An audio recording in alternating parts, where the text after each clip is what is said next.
Tobias Reed was 36 years old the afternoon his wife pressed the heel of her boot through the crystal face of a watch she had decided was worthless.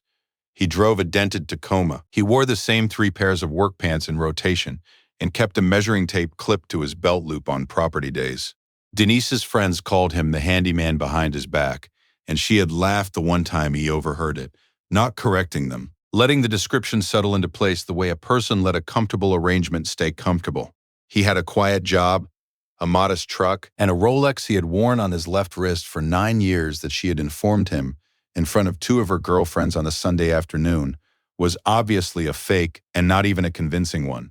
She said that in March.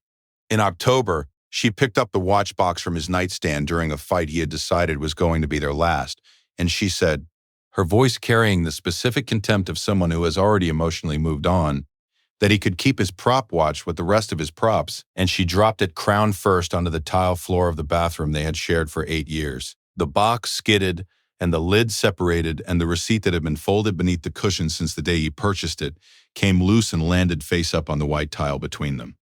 $31,500. Rolex Boutique Nashville. Executive gift account.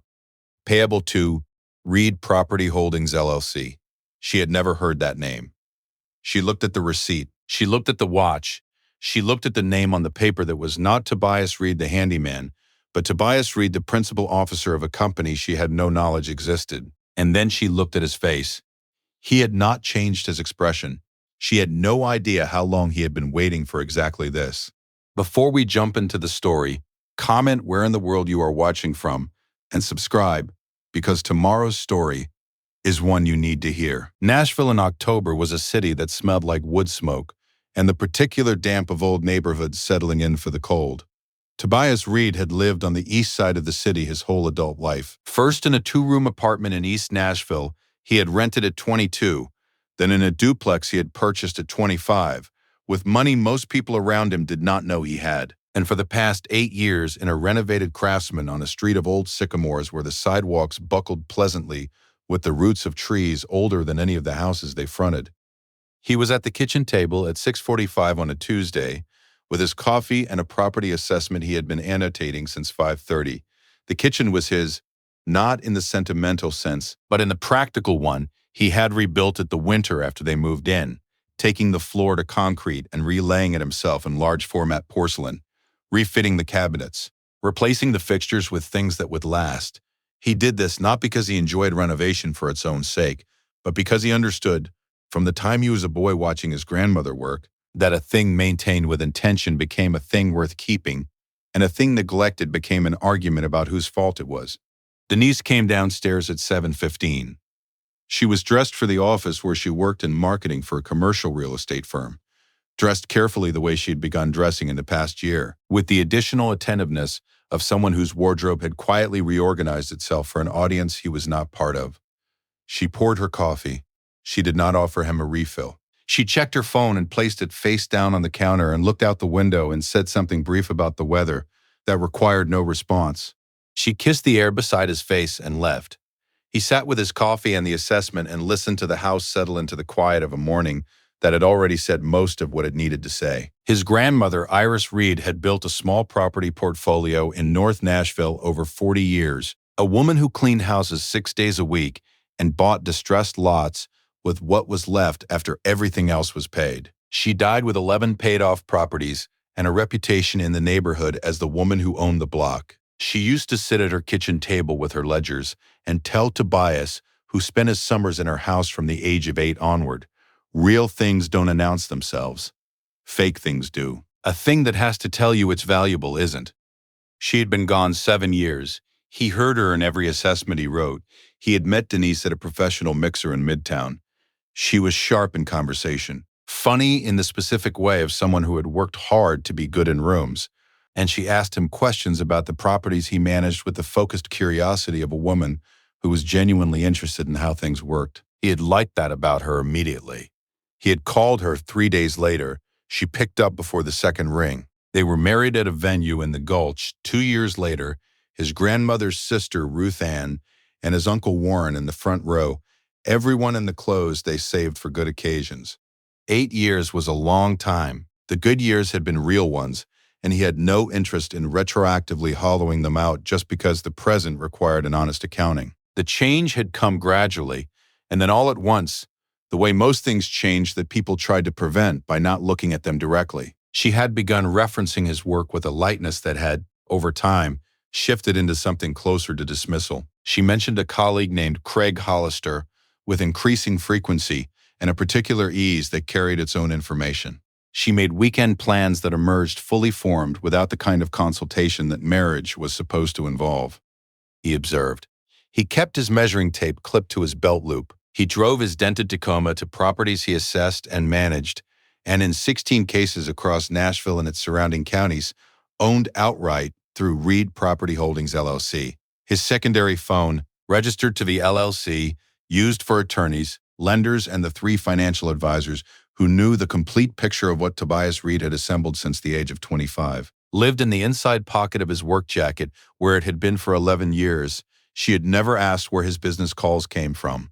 She had no idea what she would have been looking at. The watch had been a reward he gave himself at 33, the kind of deliberate, specific acknowledgement of work he would not have performed for anyone else. He wore it to site visits, and on quiet evenings and to the handful of functions each year where the full picture of who he was briefly surfaced in public.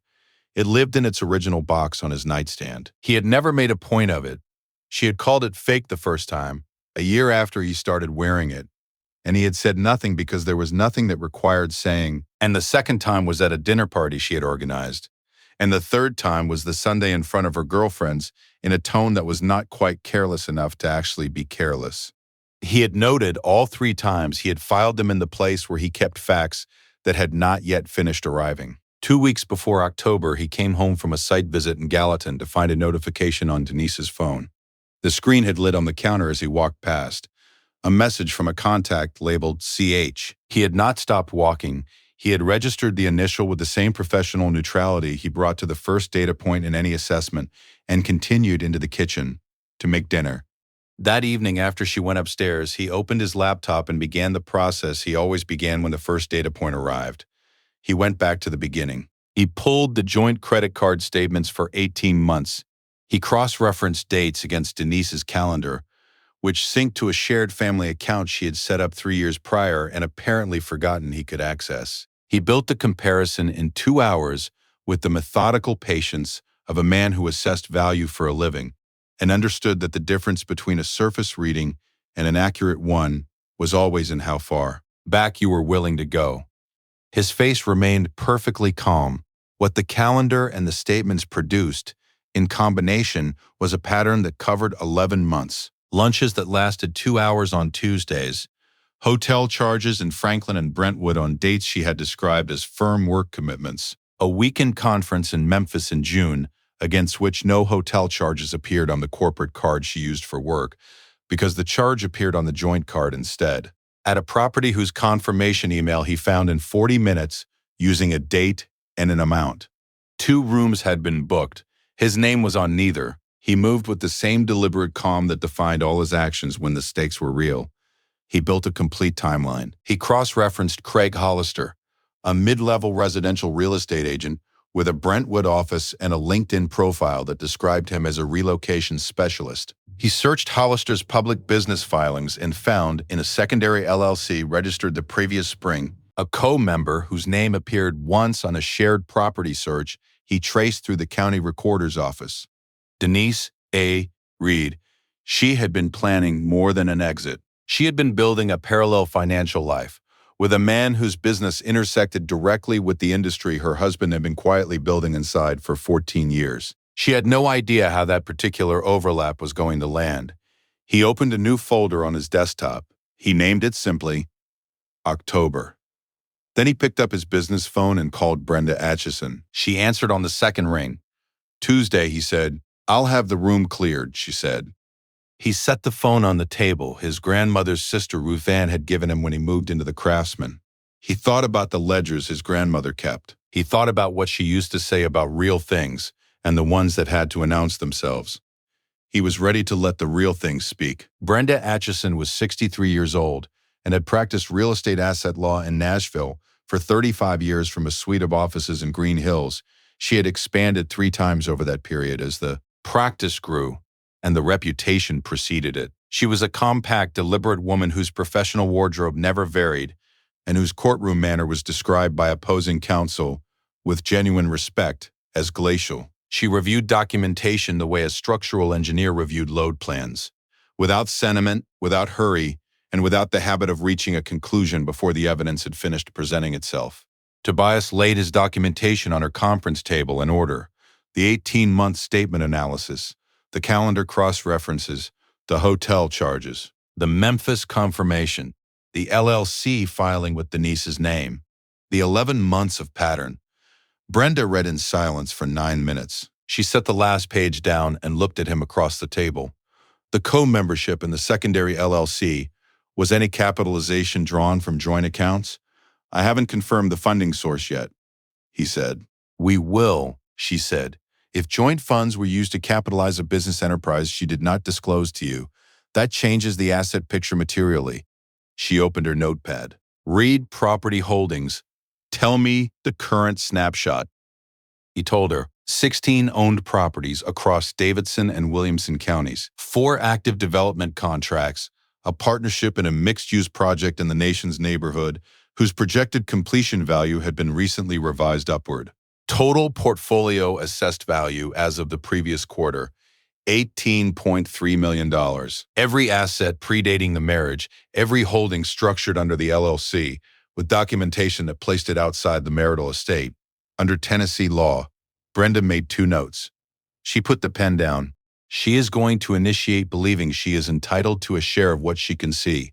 She does not know what she cannot see. She looked at him directly. And you have given her no reason to look. No, he said. Good. She closed the notepad. Change nothing. Document everything. Let whatever she is planning proceed until it has fully committed itself to the record. He drove south from her office with the radio off and thought about the properties he had walked this year. The way he could enter any structure and read within the first 10 minutes whether the foundation was sound, whether the load paths were honest, whether what the surface presented was supported by what was underneath. He had known for a long time that Denise had stopped reading him accurately. He had let her believe her reading was correct. That was not carelessness. That was architecture. His uncle Warren, his father's older brother, 68 years old, retired after 30 years of commercial construction in Nashville and the surrounding counties, lived in a ranch house in Antioch with a back porch he had built himself and a garden his late wife had designed that he maintained with the specific devotion of a man keeping faith with something that deserved it. Tobias found him on a Wednesday evening pulling the last of the season's tomato cages, the garden settling into its November quiet.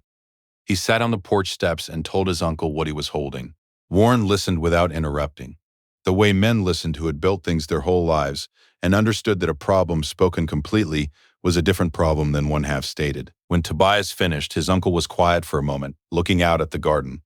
Your grandmother bought her first property because a man told her a lot on Buchanan Street wasn't worth anything, he said. She figured if he wasn't interested, the price would be fair. He picked up the last of the cages. People who don't do the real work of seeing something always think what they can't read isn't valuable. He stacked the cage with the others and looked at his nephew. Let Brenda do her work. Your job is what it's always been. Know the value of what you're holding and let other people's ignorance be their problem. He set a hand on Tobias's shoulder for a moment and went inside. Preparation is the work, Tobias thought on the drive home. Some lessons arrived in garden beds. Some arrived at conference tables. Both were worth the time. Brenda's associate, a former title company analyst named Simone, who had an uncommon talent for tracing asset movement through overlapping LLC structures, spent the following week with Denise's full financial profile, pulled through a court-admissible discovery request that Brenda filed with the efficiency of someone who had done it many hundreds of times, and saw no reason to take longer than necessary. The report that Simone produced arrived on a Thursday morning.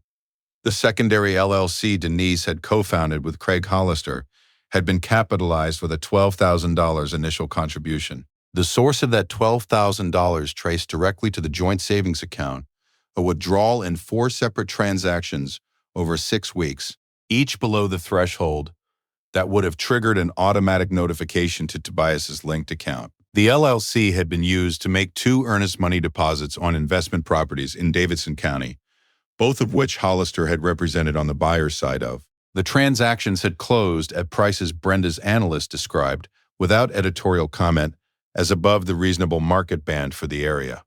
A description that, in its restraint, said everything it needed to say about the nature of the arrangement. There was a further document, an email recovered through discovery, in which Denise had described her husband's professional situation to Craig Hollister as follows. He manages other people's properties. He's never going to own anything real. Tobias read that sentence once. He set the report down. He thought about his grandmother's ledgers. He thought about the 11 properties she had died with, paid off block by block on a housekeeper's salary. He was done being managed. 3 evenings before the watch, Denise came home late in the way she had been coming home late for months. The particular lateness of someone whose accounting of time had stopped including a reason to be on time. She was warm at dinner in the way she was sometimes warm, and he matched her warmth with his own because there was nothing in his manner that needed to change, and nothing she was seeing in him that told her what was coming. He cleared the dishes. He did not shake. The watch came on a Thursday afternoon during a fight that had been building for 2 weeks along the pressure lines of a marriage that had run out of load-bearing structure and was going to fail in the direction of the truth regardless of whose hands pushed it. She said the things people said when they had already decided and were executing the exit.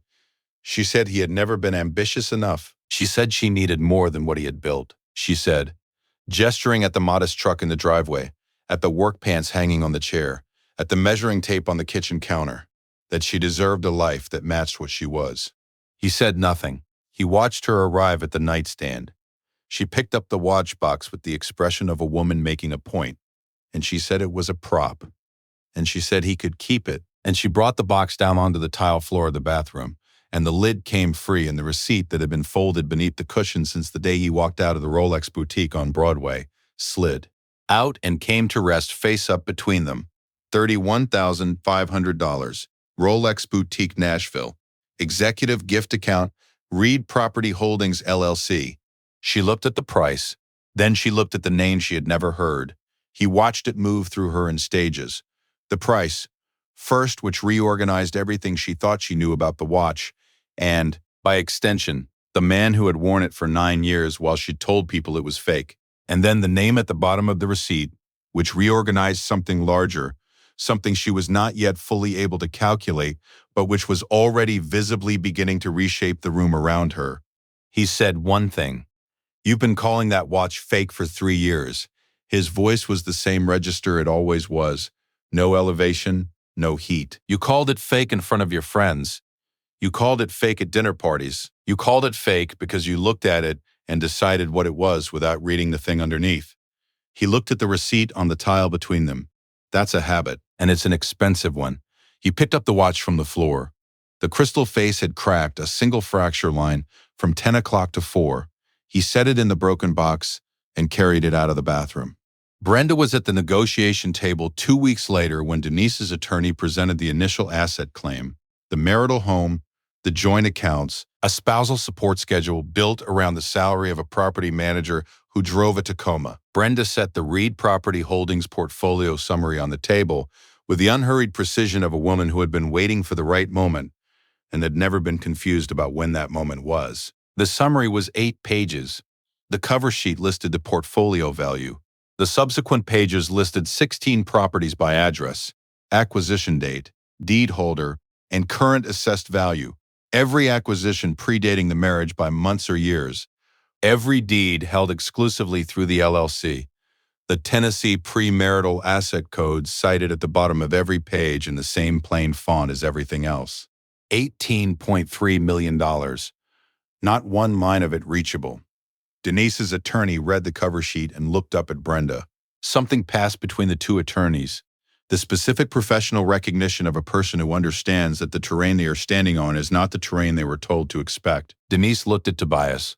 He met her gaze with the same steady, open attention he brought to every property assessment, present, thorough, and entirely without the expectation that the surface had told him everything. He said nothing more. There was nothing more that needed saying. The documentation had done the work he had built it to do, and he was finished. He stood. He nodded to Brenda. He picked up his jacket. He drove home through Nashville in the November dark, Past the properties on Buchanan Street his grandmother had bought when a man told her they were worthless.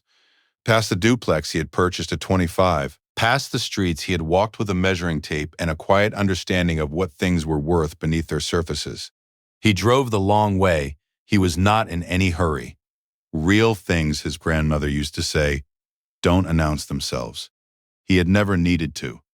10 months passed like water. Tobias moved into a property he had been holding in the 1-2 South neighborhood for 2 years, a 1940s bungalow on a block of old oaks that he had quietly renovated over a series of long weekends, taking the plaster walls back to their original lath in the main rooms, relaying the bathroom floor in subway tile, building a reading room off the back that got the afternoon light in the specific way he had designed for when he drew the addition plans the previous winter. He planted a raised kitchen garden along the south fence on a Saturday in April, using the layout his grandmother had drawn for her own lot decades before he was born, and which he had kept in the LLC's property files as a document worth preserving. The portfolio had expanded. A mixed-use development in the nation's neighborhood had come to completion in the second quarter and had appraised at a value that moved Reed Property Holdings past $22 million in total holdings. For the first time, he added a property manager and a bookkeeper to the LLC's operating staff. He began mentoring 2 young men from a financial literacy program at the community center 3 blocks from his grandmother's old house. Saturday mornings, 2 hours, teaching them to read a deed the way he had been taught to read one at a kitchen table in North Nashville, with ledgers spread across a flowered tablecloth. He heard his grandmother's voice every Saturday morning without fail.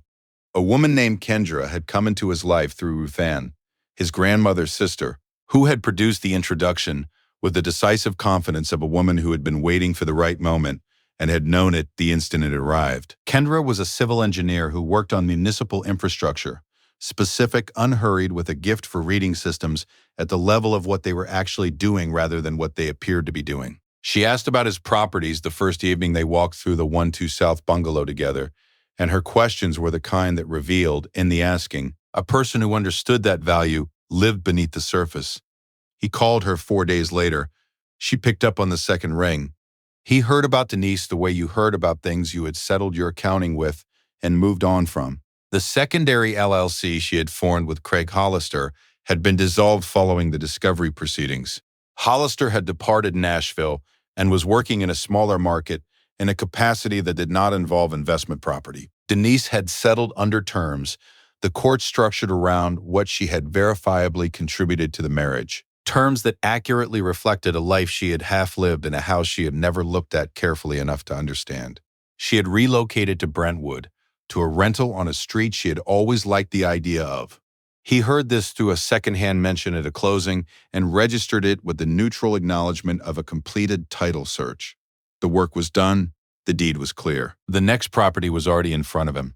On a Saturday morning in late September, Tobias sat on the back porch of the 1-2 South bungalow, with his coffee and the morning site reports spread across the table he had built from reclaimed oak he found in the attic when he first gutted the space.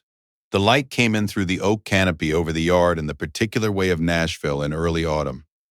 Dappled, unhurried, falling across the raised garden beds where the last tomatoes had split with their own weight, and the soil was warm and dark and ready for what came next. He thought about his grandmother at her kitchen table with her ledgers and her 11 paid-off lots, and her voice steady and certain about the nature of real things. He thought about the watch with its cracked crystal, which he had sent to the Rolex service center and received back 6 weeks later with the face replaced and the movement cleaned, sitting now in its box on the nightstand of a room he had built for himself. He thought about what she had said in front of her girlfriends, and he thought about the receipt on the tile floor, and he thought about her face in that moment, reading the name of a company she had never known existed. Real things, his grandmother used to say, don't announce themselves. He was free. He was solvent. He was unbothered. I hope you enjoyed that one. Be sure to like the video and subscribe so you don't miss the next story. I picked out 2 more for you that I think you'll really like.